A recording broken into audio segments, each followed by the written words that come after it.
It's one of the things that De La Salle was always emphasizing with the brothers and his students. Let us remember that we are in the holy presence of God. Kids really kind of think about that line. And I tell them about the experience of the brothers. Every time they go through a door, you know, De La Salle taught them, remember that you are in the presence of God. And just that reminder is something the kids know there's somebody else with them. I fully concur with the French historian Compere when he says that De La Salle and his disciples made a difference. They succeeded where others failed because they launched a movement. And that movement outlived the founder, outlived the first generation, and continues to today. We really wanted the teachers to see that they were not just doing some job, but that this was a real vocation, and that their teaching was at the service of the gospel, and therefore that fundamentally they were ministers of the gospel all day long. Huh? De La Salle passionately believes that God wants young people to be loved and to know that they're loved. But the only way that you can be loved and know that you're loved if you're loved. You have to be loved. Somebody has to do the loving.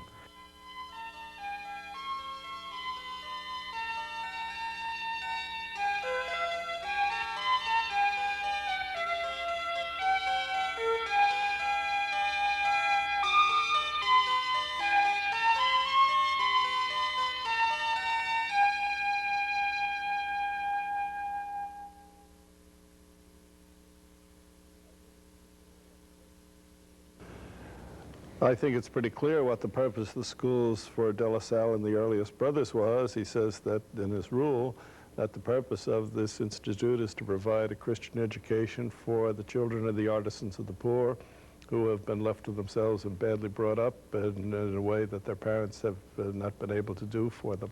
But it's not because they don't want to care for their children. It's not because they don't care. They do care, but they're passionately involved trying to find the basic necessities of life, and then children, therefore, are not getting the attention that they need. What De La Salle was trying to do was give these kids possibilities. Those kids had no possibilities. They were going to be in menial jobs. They were the urchins on the street, and there were no possibilities for them to make change, to get in there and be a part of what was going on. De La Salle passionately believes that God wants young people to be loved and to know that they're loved. But the only way that you can be loved and know that you're loved if you're loved. You have to be loved. Somebody has to do the loving. And for him, it's when the normal means by which children are cared for, parents and church, are having trouble doing that, God raises up and invites other people to assist in that work. He focused in on the plight of these poor kids that he thought something could be done for by giving them a decent education in the fundamental skills that they would need to succeed, but that would be integrated with some sense of becoming decent, observant Christians, and out of that observance and knowledge of the doctrine, if you will, to really become convinced believers, so that, the phrase he often used with the brothers, that they could be described as disciples of Jesus Christ, who had some good sense that God loved them and that they were being loved by God, which they would experience in the love of the brother that cared for them. His first vision was that if you could have these people in a school, you could help them to learn those things which were necessary for leading a proper human life, and also they could come to instruct these children in the technical sense of teaching them their religious duties, and thereby give them a motivation for living better than they were disposed to learn simply by living on the street. Well, the scriptural passage that the poor have the gospel preached to them, which occurs both in the Old and New Testament, is that I think he saw that as what was happening here, but it wasn't just that these kids were receiving the gospel, but that God wanted them. He did not want them to be poor, and he didn't want them to be the outcasts of society, that there was a reality to the concept of salvation in this world, and that's the schools were providing that, as well as salvation in the next world. The school is a total entity. It's not just a series of things which you can take one bit or the other. The vision is of a total one of a human being learning those things necessary to live with human dignity, and also learning that that dignity comes because these human beings are made in image and likeness of God, the Creator. For me, a significant part of the structure of a school for De La Salle is the relationship that the teacher has with the student, okay? That the teacher is an invitation to a student to be in a new kind of relationship. I try to bring out kind of an internal appreciation and an internal confidence, a self-confidence with my students.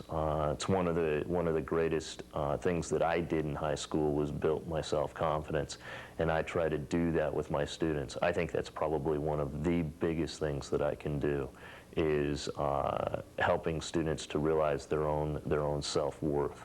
One of the miracles that happens, it's not multiplying bread and walking on water. It's getting a young person, all of a sudden one day, to break the code, to get access into a level of understanding where from the inside they light up and they're different because the kind of thing that led them not to believe in themselves or to believe somehow that they're damaged goods, all of a sudden they know that that's not the case. Where is there any real chance to express the depth of a human relationship that's positive, but not sticky and not sentimental or anything like that? You know, love and the best understanding of what it means, really, where it's so clear that the teacher is concerned about the good of the student in front of him, that the student should see somehow that the love of God is coming to him through the love of the teacher. I think many of these students never had experienced love before in that situation, and that would probably be true today. But suddenly to have the experience of a teacher who really loves them, that certainly would be an important element of continuity.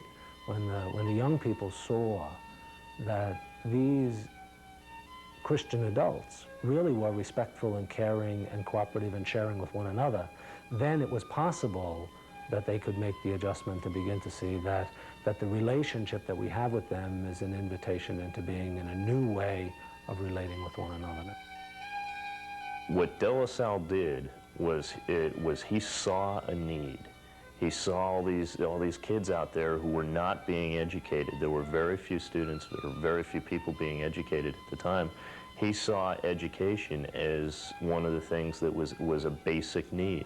And so he brought a group of people together and taught them, and they went out, brought these kids in, and started educating the kids, and did it in a very revolutionary way.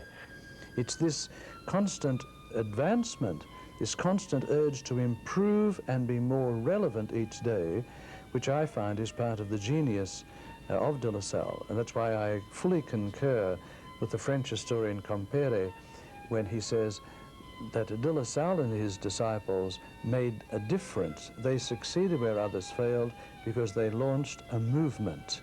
And that movement outlived the founder, outlived the first generation, and continues to today.